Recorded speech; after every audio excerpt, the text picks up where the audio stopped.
That's just London. A familiar figure goes up to you in the alleyway. What's up?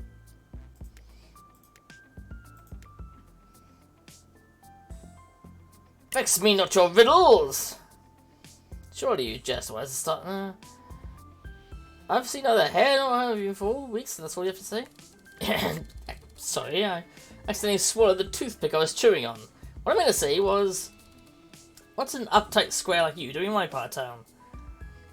I'm no square. Why, I'm so with it, I'm practically non-Euclidean. I don't know about that one. You're bringing up Greek mathematics right now at the gate. Kind of a big nerd move, if you ask me. Oh yeah, well, could a nerd do this? You think quickly on your feet and pull off the coolest action you can think of, a backflip. And you clap sarcastically. Don't ever change. Alright, let's not get too familiar. I have my reputation to think about. I've barely recovered from the whole heavenly influence of my soul thing. I've been busy trying to get back into the game, but my actual business fell to shambles while we were dicking with the gods. I still can't come up with a good excuse as to why I sent cookie baskets to all local crime lords. You're really surprised to learn this, but art isn't really my industry. I'm in a more non-traditional line of work. I know, who could have guessed? Her typically imposing stance shifts to one that is more demure. Well, here's the deal. Normally the old me, that is, I'm not used to this, but I need your help. I'm asking for help. Would you help me? Of course. I spent so much time entangled in your mess that my house fell into disorder. With your help, I should be able to square everything away in one night. A few of my contacts have gone missing. I let some of my loans go unsharked, and worse yet, one of my goons has made a power grab while I was preoccupied. Missing person, I love a good mystery. I'm in. The favorite fence dropped off the map just before I got drafted into all that's your bullshit. Your offences to be able to declare a favour? This business is a lot of trial and error, and some of those other guys were errors. This is no offence as good as Picket White. And he went missing after our last transaction. I'm worried I might have had something to do with his disappearance. I sold him a selection of high-end elixirs normally reserved for hoity-toity types like yourself, no offence. None taken. Unsurprisingly, those elixirs turned out to be nothing more than snake oil. More specifically, dog piss, laxatives, and gunpowder. Oh, that sounds fucking awful. Knowing his buyers, it wouldn't end well for him if they partook. Not to mention, if word got out that I dealt in faulty goods, it would undermine my credibility.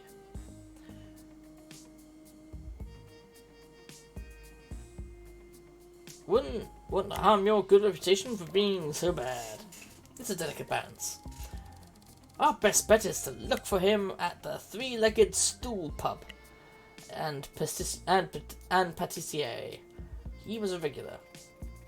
In a Three-Legged Stool, Angel casually saunters up to the bar and slips the bartender some cash. What's the word on Picket White? Tall, pale guy, doesn't talk or move around much.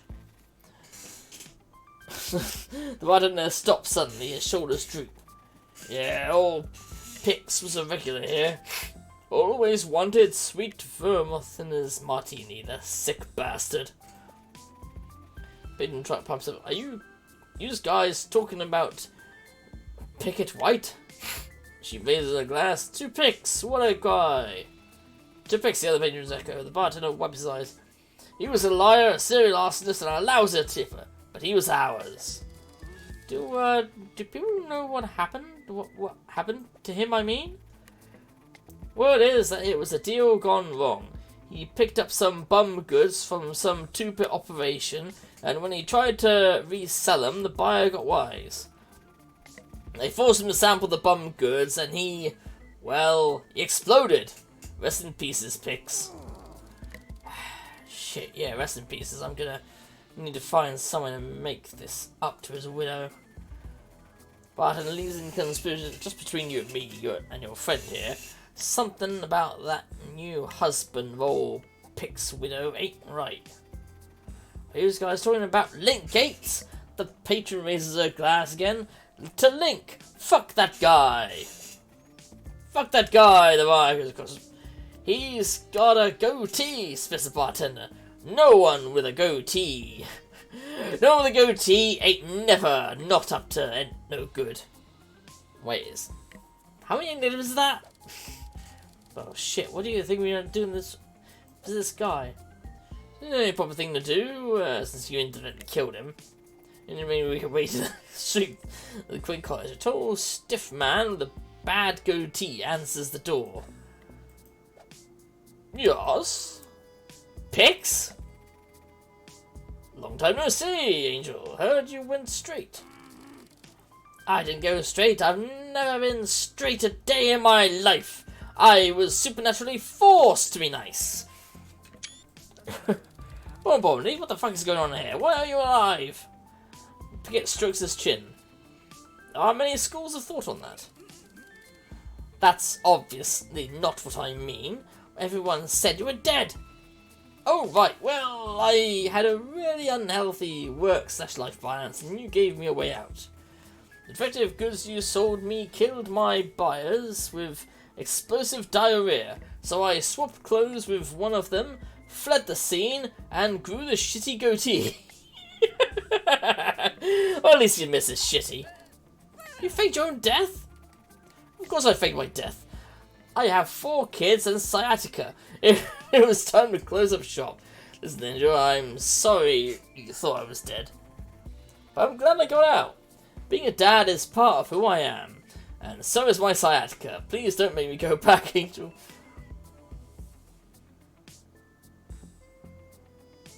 Another mystery solved. Yeah, I guess so. Take care, Pix. Angel was quiet for a while.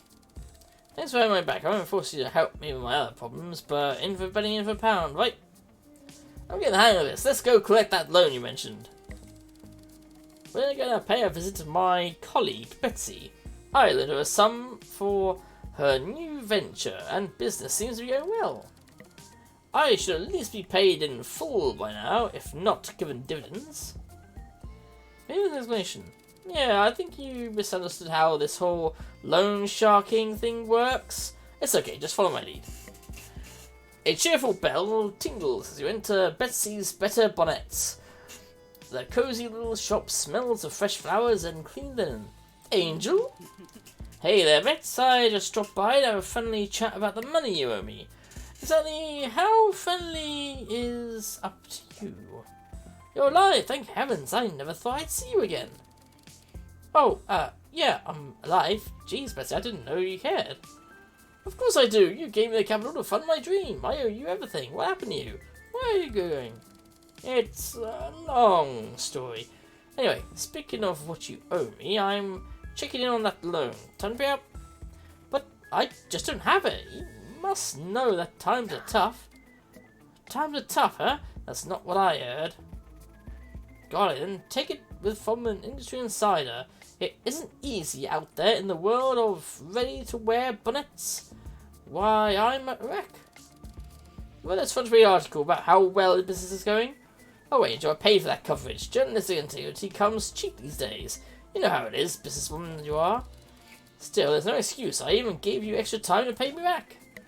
No, you vanished. You were gone for so long I prioritized other obligations. I'm sorry, I don't have any more time. But I need more time. This doesn't add up. Hey, finally putting those math skills to good use. Now, you must be tired from your travels. Please, make yourselves comfortable. What's mine is yours. I'll fetch you refreshments. Betty shows you a tea table and a plush sofa. She fusses over you, fluffing the pillows and hoisting your feet onto the ottoman. Yes, just relax and sit very still for me. Angel ducks as a bullet whizzes over her head. It's an ambush! She flips the tea table on the side and yanks you behind it with her. No shit, it's an ambush. You know it. You know, Angel. You'd be better off if you just died out there. But you pissed away your power. You henchmen have scattered the four winds. Nobody's coming to save you. If you let me off the hook and hand over a nice chunk of change, I might let you live. Bullets fly left and right over the table. None of them come close to hitting you. They aren't even loud, but they're inaccurate. They're the wrong weapon for a close quarters fight. And they take forever to reload. The shots cease. Bessie's henchmen curse as they struggle to reload. Let's make this quick. Heads or tails, boss? Heads. Flips a coin, catches it, and slaps on the back of her hand. Ah, heads, you win. Go get her. I'll take care of the henchman. And he jumps up and rushes the henchmen, who panic and try and reload when it comes a little faster. Throw angel at Betsy? No. Throw the tail at Betsy. Tip over your head and throw it at Betsy. She starts to flee, but you plant the furniture firmly into her spine. She talks like a person who just had a table thrown into her back. He just knocks the hapless henchman unconscious and joins you to stand over her injured body. Now, about my money. This doesn't need to get uglier than it already has, does it? I just hate to make a mess on that pretty face. Hey, King of Kaiju, how are you doing? The man, the myth, the legend, who? Who? You? No need, an angel dear. You can't blame a girl for trying, right? Of course, Bessie, I'm a reasonable businesswoman. If you pay me my loan in full, with a nice chunk of change on the side for my troubles, there's a pretty good chance I'll let you live. Bessie weakly signals one of the henchmen, who fetches a large sack with 3 British pound sterling symbols on it. Your angel politely make you leave. Oh yeah, well. I mean, this game is finished, so I'll be ending the stream soonish. Once I've finished both this one and Cassius's one. What did you say we knocked the last one out?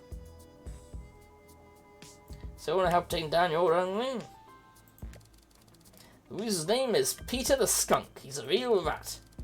Where on the street is, he set up operations in an all-underground passage I formerly used to store goods that were too hot to hit the streets.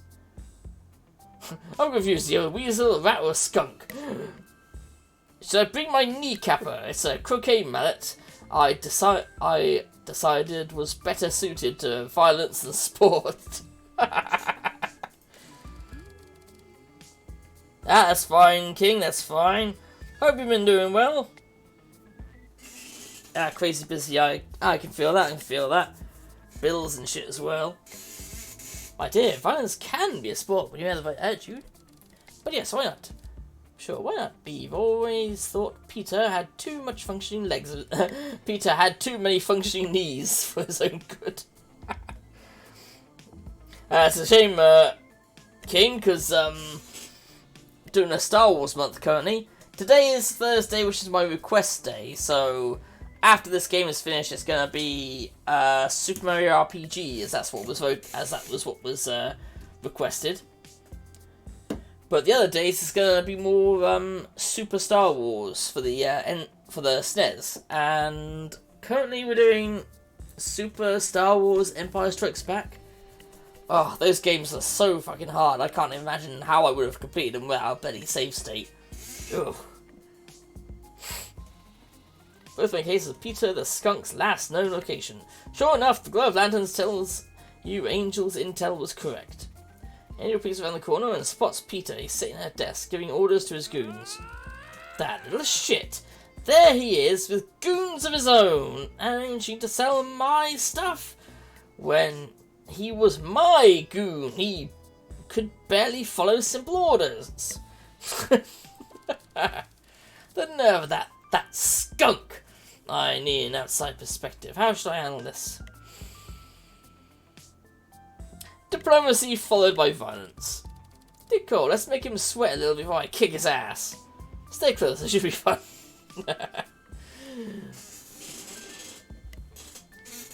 Also, being the king of kaiju, you might want to look at the points section beneath. I've got 3 things listed there to put points into. Put it into them all, put it in one at a time, whatever you feel like. One of them is a kaiju month eye theme gets enough votes, then I'm going to do a kaiju month. Next chance I get. But next month is going to be something special. And different. And unique as well. Well, kind of unique. Unique for me, anyway. But we'll see. But yeah, Kaiju Month, which is going to have, of course, Godzilla games, but also other giant Kaiju-like games that, there's a lot more than many people realise. Angel steps out of the shadow. She claps slowly as she approaches Peter. Angel, what brings you to my corner of the underworld? That's an information you got here, Peter, although it feels kind of familiar. Why is that, Peter? Peter nervously stumbles over his words as he makes frantic eye contact with his goons. In fact, I just remembered something. Don't you work for me? Not anymore, Angel. I've struck out on my own. Well, the street is, you went soft. I couldn't be seen working for you any longer. You understand, don't you? No hard feelings, it's just business. Angel walks towards Peter menacingly. Soft? Do I look soft to you? Peter's goons step between you and him. They take a combative stance.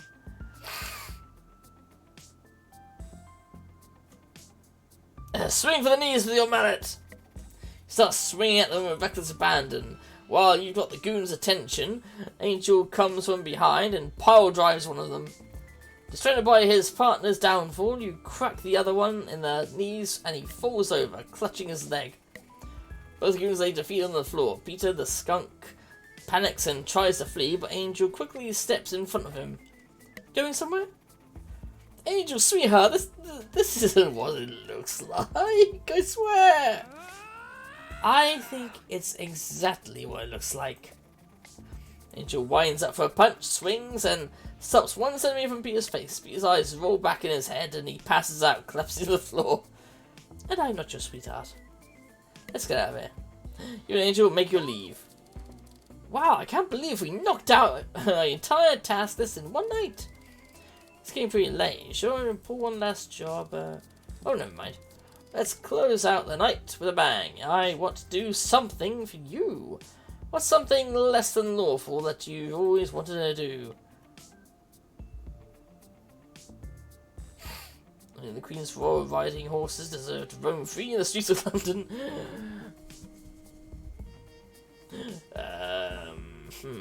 Yes, let's let the Queen's royal riding horses loose.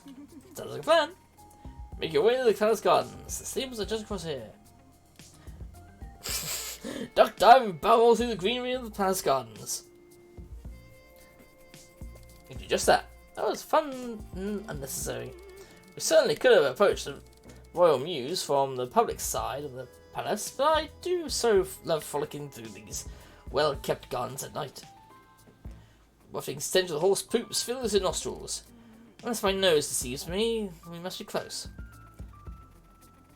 Stables are defended by a dozen royal horse guards playing horseshoes in the lawn, while their own horses look on disgusted. That seems a bit insensitive. If I were a horse, I'd trample them. Which gives me a great idea. Let's frame the guards for the additional horse crimes and unleash the horses upon them. Slip a bottle of glue into a guard's pocket. Horse whisper to the horses about all the changes the guards are planning on making to their daily routines. It's all a butterfly hatched on the stables. Slip a bottle of glue into the guard's pocket. How devious. So quiet, there's a pile of sugar cubes on the guard's lunch table, just out of reach of the horses. Angel suddenly untethers the horses, and you sit back to watch the magic unfold. The horses snort and stomp. Oi! Shouts the guard. What's going on, you big and dumb horses? The guard attempts to defend themselves. You unlatch the stable doors. The royal horses need no encouragement. They stampede out into the night. Oh, the horses wandered out. Nice work, boss.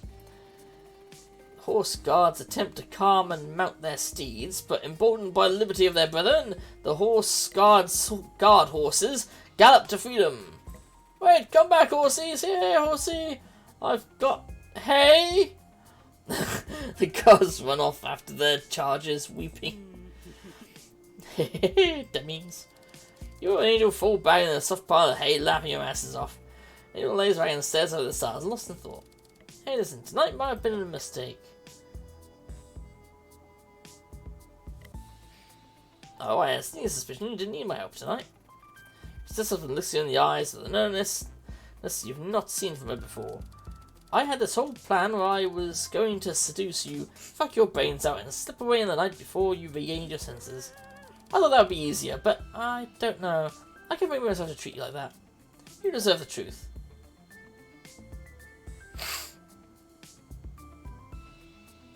Is bang still on the table? Certainly. I can't. I don't want to hurt you, but I need to tell you. I'm leaving. Tonight. What do you mean leaving? I can't stay here. I need a change. It's time to see the world, meet new people, try new things, and who knows, maybe I'll learn something about myself. It's so cliche, I know. After all the stuff with heaven, hell, your rival, Jerry, I wasn't in a good place. I rebounded on my bad feelings, he's hard. I went on a sort of crime bender. I didn't want you to see me like that, that's why I hid from you at first. I didn't fully understand why. But then I realised I was worried you wouldn't like the real me. So, this whole reputation thing was just an excuse to show you the real me, even though I'm giving it up. I need to know what we're like together, without interference from the gods. Don't be silly, some of my best friends are criminals! It wasn't just that, I'm different around you. I let you see a softer, more vulnerable side of me, and that's not something I normally share. Hell, I didn't even know I was there. It was difficult for me to separate where that contract ended and where I began. Really, I want to say that wasn't me, but I think it was me, just in another context. What could have been if I had a different life?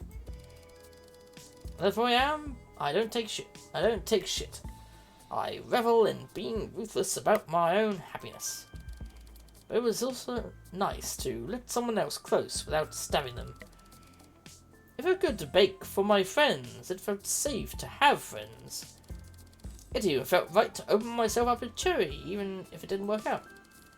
But that was the best. Now I can let that part of myself go and move on. I'm done grieving someone that wasn't mine to lose. Ah shit, sorry, I feel like that rant was supposed to end in some grand revelation about why I'm leaving, but really I'm just, I don't know, confused?